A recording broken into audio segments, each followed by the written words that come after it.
خۆتانەزان دوای ماوەیەک پشوو بەهۆی جەژنەوە ئەمڕۆ یەکەم ڕۆژی کارکردنی ئێمە بێ لە پەرلەمانی کوردستان لە دوای پشوەکانی جەژن ئێمە لە مانگی 6 بە دەنگدانی ناو پەرلەمان ماوەی مانگێکمان بۆ وەرزی بەهاری پەرلەمانی کوردستان درێژ کردو بۆ تەواوکردنی ئەو کارانی کە لە بەردەستی پەرلەمان و بە تایبەتی بۆ خوێندنەوەی یەکەم و دووەمی هەندێک لەو پرۆژە یاسانی کە لە بەردەستمانە هەبوون ئەم خوێندنەوانەمان تەواو کردو بۆیە ئەو ئەرکانەی کە لە سەرشانی پەرلەمان بوو بۆی ماوەی مانگێکی وەرزەکەیان بۆ درێژکراوەوە تەواو بوون و ئێمە تەنها 5-6 ڕۆژێکمان ماوە لە بۆ کۆتایەتنی ئەم وەرزە بۆیە ئەمڕۆیان سوێن و کۆبوونەوەکی دەستی سەرۆکایەتیەکەین ئەگەر بەشێک لەو ئەرکانە مابن کۆبوونەوەکەن ئەگەر نەمابن کۆبوونەوە ناکەن ئێمە لە بەپێی سەلاحیاتی دەستی سەرۆکایەتی پەرلەمانی کوردستان بۆ هەر کاتێک کە پێویست کاتوانین کۆبوونەوەی ئاسایی ئەنجام بدەین و بودجەش بابەتێکی یەکجار گرنگە بۆیە ئەگەر حکوومەتی هەرێمی کوردستان لەگەڵ حکوومەتی عێراقی گەشت بنە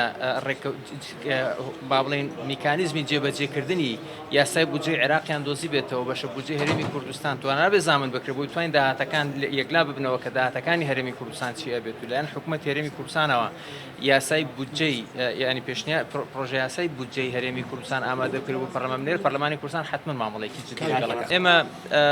ئەوە برادرانی بەرپرسانی حیزبی زیاتر لێرە ناتوان ئەوان وەڵام بنەوە بەڵام ئەوەی لای ئێمە گرنگە وەکو هەرێمی کوردستان چونکە ئەم بابەتە بابەتێکی نیشتیمانی بە تەنها پەیوەندی بە پارتییان بە یەکێتیان بە گۆڕێنیان بە ئەحزابی ئیسلامی نییە ئەگەر هاتە سەر ئەوەی کورد بە یەک مووقیف بەشدار بێ لەوەی کە هەڵبژارنەکانی عێراق بەشدار بیان بکشێتەوە من هەستەکەم ئالێرە هەرێمی کوردستان و تەواوی حیزبە سیاسی کوردستانەکان یەک بڕیارمانە بێ لەسەر ئەم بابەتە بەوەی کە بەشدارە بین یا ئەکشینەوە بەڵام بابەتی بەشداری یان کشانەوە یان بەشداری نەکردن ئەنجامدانی یا ئەنجام نەدانی زیاتر بابەتێکە لە دەرەوەی هەرێمی کوردستانە پەیوەندی بە ململانی نەخودی ئەحزابی شیعیەوە هەیە بەڵام لە هەموو حاڵەتەکانە هەرێمی کوردستان لەوەی کە ئایا من تەسەوڕ ناکەم هێزێک بێت بە تەنها بەشدار بێت و هێزەکانی تر بەشدار نەبێت بۆیە کە زووە لەسەر ئەمە بابەتە قسەکەین بەڵام بابەتێکی نیشتمانی من تەسەوڕەکەم ئالێرەمە یەکگرتووبێ ئێمە کە یاسای بودجە نەهاتووە ئێمە پەرۆشین بۆی کە بێت و نووسراویشمان کردو دەستی سەرۆکایەتی بۆ ئەگەر بەبیریشتان بێت هەمووتان پەرلەمان و پەیامنێرانن کە لە پەرلەمان ڕۆڵتان هەیە لە هەموو دانیشتەکانی پەرلەمان لەگەڵ وەزیرە تایبەتمەندەکان ئەم پرسیارە کراوە کە کەی بودجە دێ بەڵام با تۆزێک واقعی بین بودجە بۆ ساڵێک دێتەوە ئێستاوە ئێمە لە 25 حوتین پرسیارەکە ئەمەیە ئەگەر حکوومەتی هەرێمی چونکە بابەتەکە پەیوەست بوو بە درەنگ جێبەجێبوونی بەشە بودجەی هەرێمی کوردستان لە چوارچێوەی یاسای بودجەی عێراقیە و ئەمە مەخاڵێکی یەکجار گرنگە چونکە تۆ بودجە لەسەر ئەساسی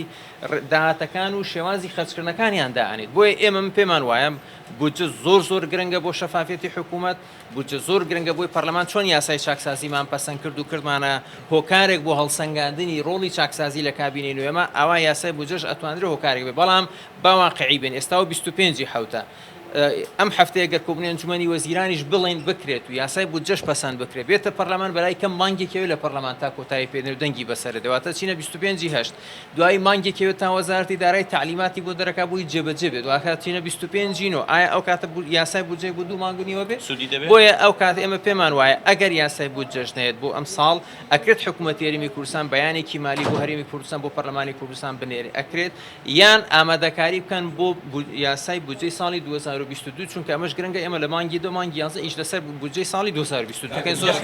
ئێمە لە نزیکەوت چاودێری ئەم بابەتەکەین و ئێوە ئەگادارن ئێمە لە 28 6 کۆبوونەوەیکی 8 ساعاتی کراوە لەناو پەرلەمانی کوردستان هەوڵەکانی پەرلەمانی کوردستان بەردەوام پێم وانی هیچ کەسێک نە لە حکوومەت لە پەرلەمان پێی خۆش بێ لێبڕینی موچە بمێنێ بۆیە ئێمە چاودێری ئەەکەین داهاتەکانی ناوخۆ باشکۆ بکرێتەوە بنێردێنەوە خەزیانە بتوانێت لەگەڵ ئەو پارێکە لە بەغداوە هاتووە لەگەڵ داهاتی نەوت هەموو هەوڵەکانمان بۆ ئەوەیە لێبڕینی موچە نەمێنەوە پێشم وایە ئەم هەفتەیە کۆبوونی ئەنجومەنی وەزیرانە بێ و ڕەنگە هەواڵی خۆشش بیستن